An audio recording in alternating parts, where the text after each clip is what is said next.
2018 was an amazing year for gaming, but 2019 may prove to be even better. Hello everyone, I'm Derek, and this is my top 10 most anticipated games of 2019. So let's get started. Coming in at number 10, we have Medieval. Medieval is an old school action game for the PlayStation 1, remastered for the PS4. Attack and slash gameplay doesn't look like it's changed much, keeping true to the original vision of the game. I personally think remakes such as this help with the preservation of games, keeping older franchises fresh in the minds of gamers and allowing people to play other games on more recent consoles, upping the production values and fixing any annoyances that plague the original games. For many of us, it'll be our first real jump into this game, and what better way to experience a classic PS1 era game than this? Medieval is scheduled for a release sometime in 2019 on the PS4. Number 9, Code Vein. I have a love-hate relationship with the development cycle of this game. Everything seemed to be going smooth back when it was announced in 2017, but then we started receiving multiple delays, and in 2018 they finally released a beta, which made it clear that this is the Souls-like game that we were hoping for. With gameplay focusing heavily on dodging and counterattacking, even trying to change up the formula with a companion and an anime paint job. Which, I know, many Soulsborne purists think that the companion is a handicap, but I think this will just allow the accessibility of the game to exponentially increase. Players will feel like they have a chance since they have a companion at all times. Plus, you can simply turn off the companions if you want. And the anime aesthetic is simply just icing on the cake for me. I don't know, anime Dark Souls is something I can easily get behind. Code Vein is scheduled for release sometime in 2019. Number 8, Doom.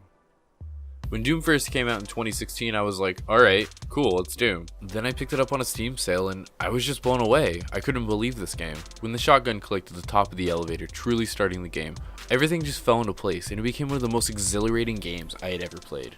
This new game looks to be more of the same, which is fine by me. But this time, they made it even more extreme with a grapple gun, which other games have that type of equipment like Widow from Overwatch, but in a game this fast paced, it'll be truly dynamic. It looks like most of the enemies haven't changed, with many of the same ones returning from the previous game, which is not an issue, but hopefully they add more unique enemies like what I can only imagine is a boss shown at the end of the trailer. Doom is going to release sometime in 2019 for the PS4, Xbox One, and PC. Coming in at number 7, Ghost of Tsushima. This game takes place during the Mongolian invasion of Japan in 1247. It's a part of Japanese history that many people don't know about. This is where the Japanese first started using the katana, due to the strength of the Mongolian armor.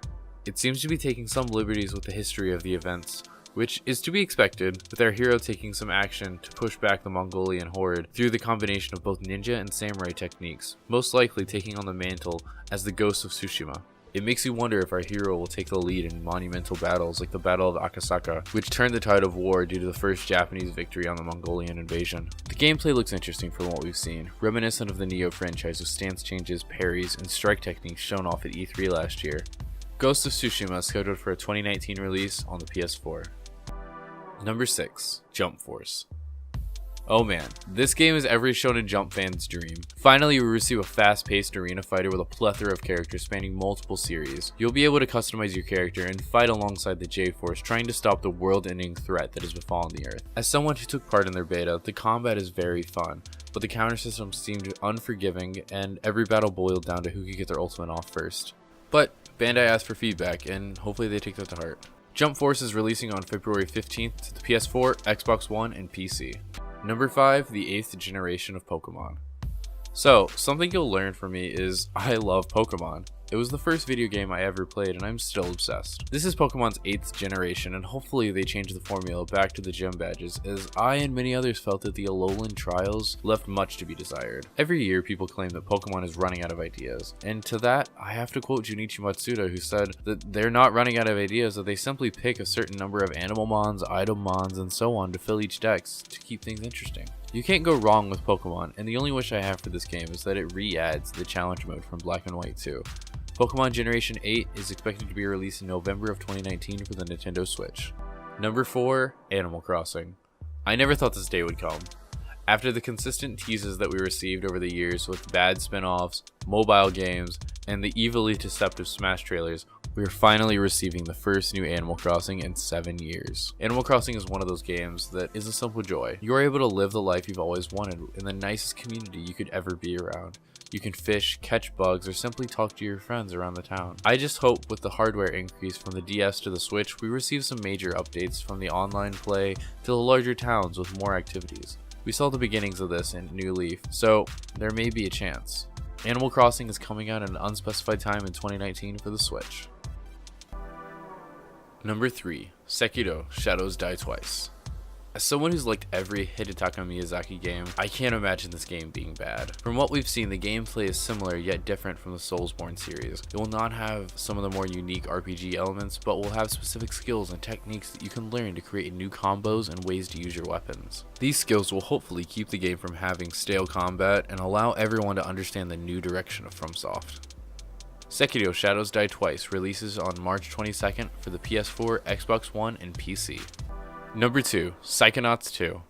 Double Fine Productions is one of those companies that is so inconsistent, I feel like I should have a video on their exploits to explain. But one of their major cult successes is Psychonauts, a PS2 action platformer that has slowly been accepted into the mainstream audience. The sequel was announced at E3 last year after being kickstarted on Fig in 2016. Disclaimer, I also kickstarted this game, but it was only enough to get the game upon release. This game series will hopefully retain much of its appeal, from the interesting worlds to the unique brand of humor the series is known for. All in all, from the trailer, it looks to be headed in the right direction. Psychonauts 2 will be released sometime in 2019 for the PS4, Xbox One, PC, Linux, and Mac.